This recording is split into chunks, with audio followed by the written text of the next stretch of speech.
শুরুতেই আপনার জন্য একটা প্রশ্ন। আপনি কি জেনে শুনে একজন অসুস্থ মানুষকে বিয়ে করবেন?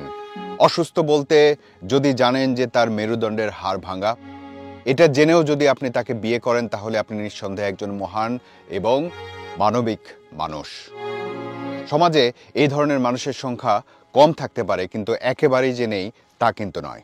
জীবনের কিছু বাস্তব ঘটনা আপনাদের সাথে শেয়ার করতে চাই, এতে আমার কষ্টটা একটু হলেও হালকা হবে। আমি একজনকে ভালোবেসে বিয়ে করেছি। আমার বাড়ির বাবা মার অবাধ্য হয়ে, ভাই বোন সবার অবাধ্য হয়ে আমি বিয়ে করেছি। আমার বউ অনেক অসুস্থ ছিল। আমি তাকে সর্বপ্রথম দেখে ভেবেছি সবাই তো ভালো নিয়েই সংসার বাঁধতে চায়, আমি না হয় একজন অসুস্থ মেয়েকে নিয়েই সংসার বাঁধতে চাই আল্লাহর দোয়াতে। চমৎকার মন মানসিকতা আপনার। আমরা বিশ্বাস করতে চাই যে এমন একটি ভালো কাজের উত্তম প্রতিদান পাবেন আপনি। তারপর আমি বিয়ে করি যখন, তখন অনেক অসুস্থ ছিল আমার বউ। তার মেরুদণ্ডের হাড় ভাঙা। সে অবস্থাতেই তাকে বিয়ে করি আমি। তারপর চিকিৎসা করানো শুরু করলাম। চিকিৎসা করানোর পর কিছুটা সুস্থ হয়ে উঠতে থাকে। ডাক্তারের পরামর্শ অনুযায়ী এইভাবে 3 বছর চলতে থাকে। আমার বউকে টয়লেট করানো, গোসল করানো থেকে কাপড় ধোয়া পর্যন্ত সব কাজ আমি আর আমার মা মিলে করেছি। এমন মানবিকতার গল্প তো শোনাই যায় না প্রায়। চলুন দেখি ঘটনা কোন দিকে যায়। অতঃপর ডাক্তার বলল তাকে সুস্থ করতে হলে কোনো শারীরিক সম্পর্ক করা যাবে না। সে অবস্থায় সিদ্ধান্ত নিলাম আমি বিদেশে চলে যাব। এর মধ্যে 8 মাস আগে থেকেই আমার বউ তার বাবার বাড়িতে থাকতে শুরু করে। অনেক রিকোয়েস্ট করেও আনতে পারিনি। শেষ পর্যায়ে আমার বাবা তাদেরকে অনেক অনুরোধ করে আমাদের বাসায় নিয়ে আসে।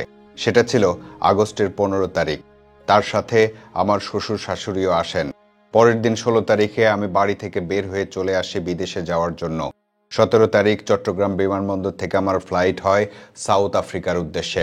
আপনি বিদেশে গিয়ে আরো সচ্ছল হবেন, আপনার স্ত্রীকে আরো উন্নত চিকিৎসা করাবেন, আপনার পরিবার আরো সামনের দিকে এগিয়ে যাবে, এমনটাই প্রত্যাশা করি আমরা। আমি বিদেশে চলে আসার পর ভালোই চলছিল দিনগুলো। তখন আমার বউ বলল সে ভালোভাবে কোরআন শিক্ষা গ্রহণ করতে চায় এবং কোরআনের বিষয়ে আরো ভালোভাবে জানতে চায়। আমি তাকে অনুমতি দিয়ে বললাম, ঠিক আছে, তুমি দিনের পথে এগিয়ে যাও। অনলাইনে কোরআন সম্পর্কে বিস্তারিত জানার জন্য আমি বাড়িতে ওয়াইফাই লাইন কানেক্ট করে দিলাম। এভাবেই চলতে থাকে। সহিভাবে কোরআন শিক্ষা নেয়ার জন্য সে একটা ইমো গ্রুপে যোগ দিল। এভাবে মাসের পর মাস, বছর যেতে লাগলো। কিন্তু একটা ব্যাপার খেয়াল করলাম, আস্তে আস্তে সে আমার কাছ থেকে দূরে সরে যাচ্ছে। না, আপনার ঘটনাটা এমন একটা দিকে মোড় নেবে তা কিন্তু আমরা চিন্তাও করিনি। যদিও পুরো ঘটনাটা আমরা এখনো জানি না, তাই মন্তব্য করতে চাই না। বিষয়টা বুঝতে পেরে আমি শ্বশুর বাড়িতে শাশুড়িকে এবং আমার শালিকে বলি, কিন্তু তারা বলে না, তাদের মেয়ে এ ধরনের না। এভাবে চলতে চলতে দিন চলে যাচ্ছে আর সে আমাকে আরো অবহেলা করে যাচ্ছে। সে তার বাবার বাড়িতেই থাকে আর অনলাইনে ইমো গ্রুপে ইসলাম শিক্ষা নেয়। আমি ফোন দেই, সে রিসিভ করে না। 1 দিন, 2 দিন, 10 দিন পর একবার রিসিভ করে, বলে সহিভাবে ইসলামী শিক্ষা নেয়ার জন্য সে অনলাইনে ইমো গ্রুপেই বেশি থাকে। আমি শ্বশুরবাড়িতে বিষয়টা জানাই। তারা বলে এটা তোমাদের স্বামী স্ত্রীর বিষয়। এক পর্যায়ে সে আমাকে ইমো থেকে ব্লক করে দেয়। এর আগে আমাকে বলেছে যে সে হোয়াটসঅ্যাপ কিংবা মেসেঞ্জার ব্যবহার করে না, কিন্তু পরবর্তীতে আমি টের পেয়েছি সে হোয়াটসঅ্যাপ এবং ফেসবুক ব্যবহার করে। এটা আমি জেনে যাওয়ায় এক পর্যায়ে সে আমাকে সব দিকে ব্লক মেরে দিয়েছে। এখন আমি যেখান থেকেই, যে কোনো নম্বর থেকেই ফোন দেই, সে আমাকে ব্লক করে দেয়।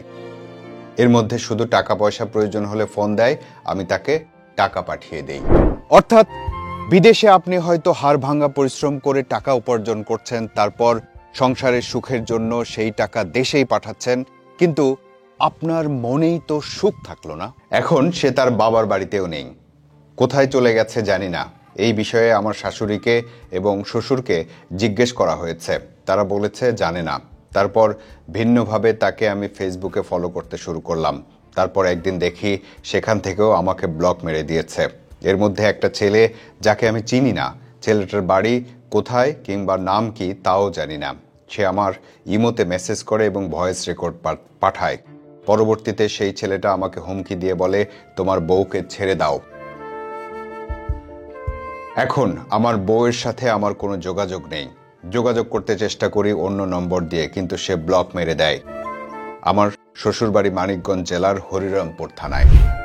যার জন্য ঘর বানাইলাম সে রইল না ঘরে, সেই ঘর উড়াইয়া নিল কালবৈশাখী ঝড়ে। আপনি জেনে শুনে একজন অসুস্থ মানুষকে বিয়ে করলেন, নিজে হাড় ভাঙা পরিশ্রম করে টাকা উপার্জন করলেন, সেই উপার্জনের টাকা ব্যয় করে তাকে চিকিৎসা করিয়ে সুস্থ করলেন, সে যা চাইল তাই করতে দিলেন। অর্থাৎ আপনি তাকে ওড়ার জন্য পাখা দিলেন, তারপর সে আপনার ঘর শূন্য করেই উড়াল দিল আকাশে। আপনাকে সান্ত্বনা দেওয়ার ভাষা আমার জানা নেই, শুধু এটুকু বলবো, মন শক্ত করুন, মেনে নিন এবং সামনের দিকে এগিয়ে যাওয়ার চেষ্টা করুন। জানতে এবং জানাতে সাথে থাকুন, ভালো লাগলে ভালোবাসুন, ফেসবুকে ফলো করুন, ইউটিউবে সাবস্ক্রাইব করুন।